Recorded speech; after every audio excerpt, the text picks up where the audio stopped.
नमस्कार, मी गार्गी गोरेगावकर न्यूज 18 लोकमतच्या यूट्यूब लाईव्ह मध्ये तुम्हा सर्वांचं स्वागत करते। तर आज केंद्रीय अर्थमंत्री निर्मला सीतारमण यांनी अर्थसंकल्प सादर केलेला आहे आणि या दरम्यान मोठमोठ्या घोषणा त्यांनी केल्या आहेत। आता जेव्हा जेव्हा अर्थसंकल्प सादर होतो तेव्हा तेव्हा सर्वसामान्यांना प्रश्न पडतो तो म्हणजे नेमक्या कोणत्या गोष्टींना सवलती मिळालेल्या आहेत, कोणत्या गोष्टी स्वस्त झालेल्या आहेत आणि कोणत्या गोष्टी महाग होऊन खिशाला आता कात्री लागणार आहे। तर हेच आपण या व्हिडिओमधनं आज पाहणार आहोत। तर सर्वप्रथम सर्वात महत्त्वाची गोष्ट आणि आरोग्य क्षेत्राशी निगडित असणारी गोष्ट ती म्हणजे आता कॅन्सरची जी औषधं आहेत ही कॅन्सरची औषधं स्वस्त करण्यात आली आहेत। कॅन्सरच्या या रुग्णांसाठी अत्यंत महत्त्वाची बातमी आहे, त्यांना दिलासा देणारी ही बातमी आहे। त्याचबरोबर एक्सरे मशीन यावरती सुद्धा आता सवलत देण्यात आली आहे, ही देखील आता स्वस्त झाली आहे। त्यामुळे आरोग्य क्षेत्रासाठी ही एक महत्त्वाची अपडेट मानली जाईल। पुढे आपण उद्योग क्षेत्राकडे जाऊया। उद्योग क्षेत्राकडे पाहिलं तर माशांपासून बनवलेल्या विविध उत्पादनं जी आहेत, चामड्याच्या ज्या वस्तू आहेत, तांब्यापासून बनवलेल्या वस्तू आणि सर्वात महत्त्वाचं ते म्हणजे कपडे हे देखील आता स्वस्त झालेले आहेत। त्यामुळे सर्वसामान्यांसाठी आणि उद्योग क्षेत्रासाठी सुद्धा ही एक महत्त्वाची आणि दिलासादायक बाब मानली जाईल।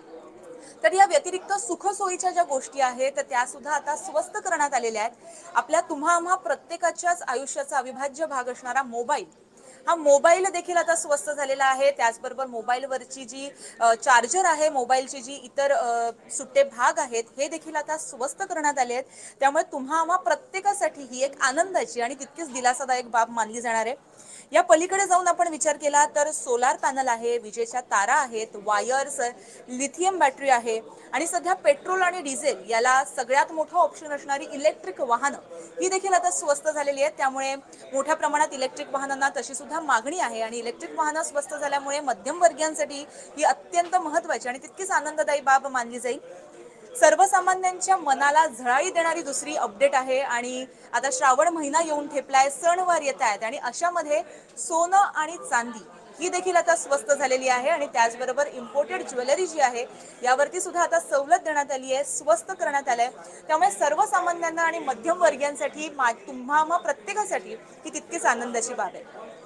या पलीकडे जाऊन जर आपण विचार केला तर प्लास्टिकच्या ज्या उत्पादनं आहेत त्याच्यावरती मात्र आता कराचा बोजा वाढलेला आहे, कारण प्लास्टिक पासून बनवली जाणारी जी उत्पादनं आहेत ती आता मोठ्या प्रमाणात महाग झाली आहेत। त्याचबरोबर पीव्हीसी पॅनल आणि टेलिकॉम उपकरणं ही देखील आता महाग झाली आहेत। त्यामुळे एकंदरीत हे जे वर्गीकरण आपण पाहिलं, ज्या वस्तू स्वस्त झाल्यात आणि ज्या गोष्टी महाग झाल्यात, हे वर्गीकरण जर आपण पाहिलं तर आपल्याला कळेल की सर्वसामान्य आणि मध्यमवर्गीय ह्यांना खुश करण्याचा प्रयत्न या संपूर्ण बजेटमधून करण्यात आला आहे। दुसरीकडे राजकीय क्षेत्रामध्ये पाहायचं झालं तर आता निवडणुका अत्यंत तोंडावर येऊन ठेपलेल्या आहेत, अगदी तोंडावर येऊन ठेपलेल्या आहेत। विधानसभेचं बिगुल कुठेतरी आता कधीही वाजू शकतं अशी स्थिती निर्माण झाली आहे आणि अशा परिस्थितीमध्ये हे बजेट सादर करण्यात आले। त्यामुळे आता या निवडणुकांवरती ह्याचा काही परिणाम होतोय का किंवा नेमका कसा सकारात्मक का नकारात्मक परिणाम होतोय हे सुद्धा पाहणं आता महत्त्वाचं ठरणार आहे। तुम्हाला नेमकं याबाबत काय वाटतं हे देखील तुम्ही नक्कीच कमेंट करून सांगा।